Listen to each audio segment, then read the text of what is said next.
అప్పటి ఆ రోజుల్లో నుంచి మనం ఈ రోజు వరకు చూసుకుంటే కనుక జానపద గేయాలకి ఈ రోజుల్లో ప్రాధాన్యత ఎట్లా ఉందంటే ఏం చెప్తారు సార్? చాలా ఉందమ్మా. ఇప్పుడు ప్రతి సినిమాలో ఒక జానపద గేయం పెట్టడం ట్రెండింగ్ అయిపోయింది.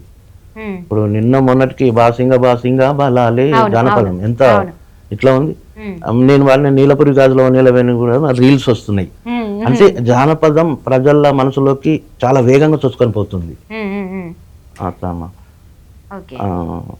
జానపదాలు పాత జానపదాలు అవి ఇప్పటికి అంటే మీరు ఈ మొత్తం మీ పాటల ప్రస్తావనలో దాదాపుగా ఎన్ని పాటలు పాడుంటారు? చాలా అంటే లెక్క లేదు. రైటర్ గా, డైరెక్టర్ గా, యాక్టర్ గా, సింగర్ గా అంటే ఎన్నో పాత్రలు పోషించారు కదా. మీకు బాగా సంతృప్తినిచ్చేటువంటి పాత్ర ఏదంటే ఏం చెప్తారు? పాటలలోనా? ఇప్పుడు మీరు రైటర్ గా, డైరెక్టర్ గా, సింగర్ గా ఇన్ని పాత్రలు పోషిస్తూ వస్తున్నారు కదా, మీకు బాగా సంతృప్తి ఇచ్చేటువంటి పాత్ర ఏది? వ్రాయడం, పాడడం.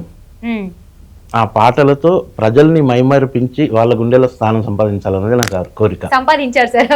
నీలపురి ఆ సాంగ్ తోనే చాలా ఫేమస్ అయిపోయారు. అసలు ఇప్పటికీ ఆ పాట మర్చిపోరని చెప్పుకుంటున్నాం కదా.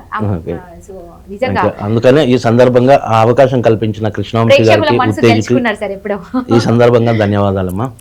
ఈ పాట వినే మిక్కిజే మేయర్ గారు పిలిచి సీతమ్మ వాకిట్లో సినిమాల చెట్టు, చందమామ కథలు ఇలాంటి సినిమాల్లో అవకాశాలు ఇవ్వడం జరిగింది. చందమామ కథలు పాట కూడా చాలా బాగా హిట్ అయింది.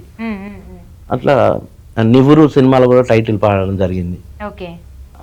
మొన్న ఆర్కే అదుర్స్ అని ఓటీటీ మూవీ ఆగస్ట్ లో రిలీజ్ అవుతుంది.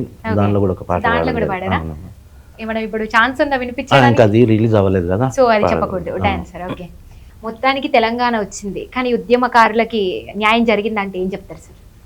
జరిగింది అంటే సంపూర్ణంగా జరగలేదనే చెప్పాలి, కానీ మా కళాకారులకు సంబంధించి అయితే ఉపాధి దొరికింది. ఉద్యమంలో పనిచేసిన కళాకారులకి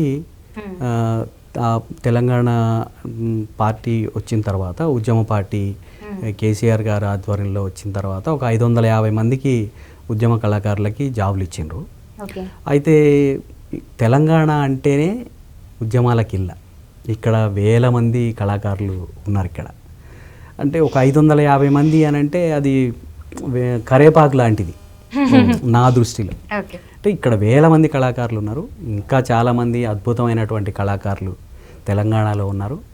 ఆ కళాకారులలో ఇప్పుడు చాలామంది ఉద్యోగాల కోసం ఎదురు చూస్తూ ఉన్నారు. ఇంకా ఒక 1500 మంది కళాకారులకి ఇస్తే న్యాయం చేసినట్టు అవుతుంది. అంటే మా తరపున సాంస్కృతిక సారథి అనేది ఒక వారధి లాంటిది. కళాకారులకి ఒక ఏమంటారు బేస్మెంట్ లాగా ఏర్పడ్డది. ఆ దాంట్లో ఇప్పుడు కొత్త కళాకారులకి, గాయకులకి, రిథమిస్టులకి ఎంతోమందికి మళ్ళీ ఈ వేదిక అంటే నిజంగా ఆ రోజు ఉద్యమం కోసం ప్రాణాలకు సైతం లెక్క చేయకుండా ముందుకొచ్చిన ఆ కళాకారులకు కూడా న్యాయం జరగాలన్నదే మా ఆశ. సో అంటే ఇంకా న్యాయం జరగలేదు. సో దానికోసం అందరికి ఏదో రకంగా ఉపాధి దొరకాలి కదా. అవును.